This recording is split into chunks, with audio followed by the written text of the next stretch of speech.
So just want to do a quick review on a couple of different offerings from Red Hill Tactical. Red Hill makes probably hands down the best competition holsters on the market.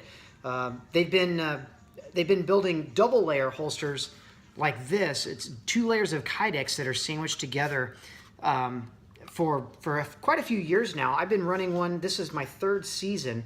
Been running one with my Atlas gun all of this year, and I got one with my SIG 1911 I ran all year last year as well. I also have one for my P320 in production. But these holsters have been phenomenal. Great fixed position, very little flex. It's very firm, very rigid. Retention on the holster is amazing. The draw is super smooth. Everything about the holster is built for speed as well as retention, so the gun doesn't move at all, as well as it clears the holster very well, very smooth. Something I did not know that they made until recently was they offer a single layer holster, and of course it's a little less rigid, but the price point is such that a basic double layer holster like this without the retention screws and without obviously like the Boss holster hanger, this option is around $57 for a double layer holster. The single layer holster though, it starts at about a mind-blowing $37. So if you're a budget-minded shooter that's kind of just wanting to get into the shooting sports, IDPA, USPSA, anything like that, and you're kind of looking for something a little less expensive to kind of try your hand at the game or whatnot, honestly, the single layer holster is a valid option.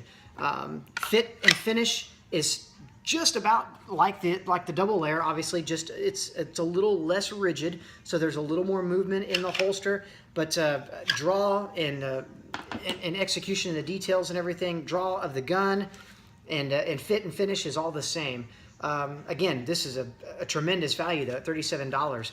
I did do a kind of what's following is a little small video kind of comparing the differences in draw of the double layer versus the single layer, and honestly, in live fire, I could not tell a difference whatsoever in my draw speed. As like mid .8s, draw to first shot fired on an A zone on the target with either option. So if you're looking for a great holster and you don't really want to break the bank, the single layer, again, $37 makes this a hell of a value. Contact Red Hill Tactical. Otherwise, Red Hill Tactical, again, for the double layer holster, this is traditional. These are freaking awesome. So highly recommended. Anyway, check them out, Red Hill Tactical.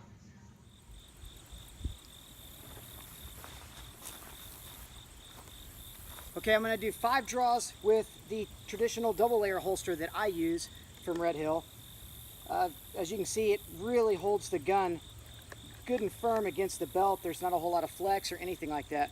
It typically allows you to have just a much better, confident grip on the gun when you come out of the holster with it. So let's see what 5 draws looks like.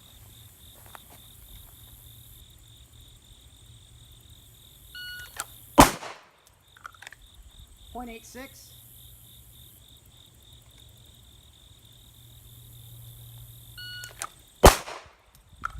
.88.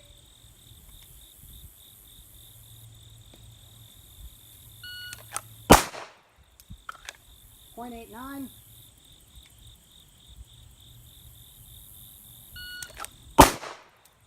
.85.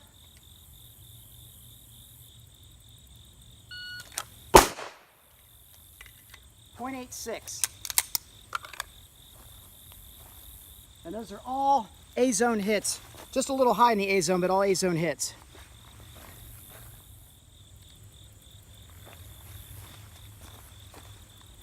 Now I'm going to do 5 draws with the single layer, and as you can see, just based on me flexing the holster, there's quite a bit more flexibility in the holster. It's a lot lighter weight.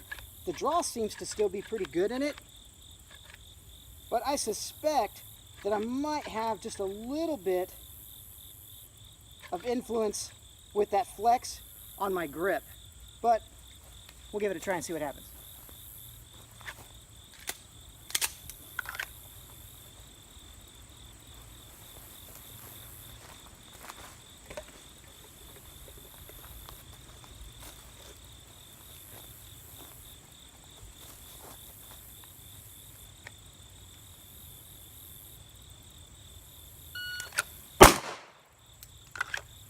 .88.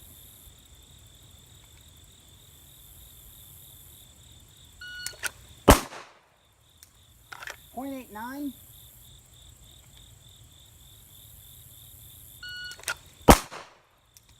.88.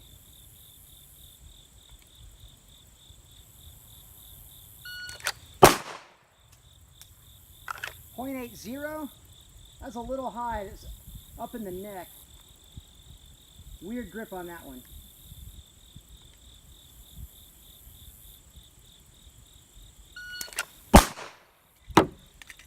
And a .80. So I'm trying to rip a couple of those pretty fast. Draw itself actually feels about the same. The gun clears the holster the same.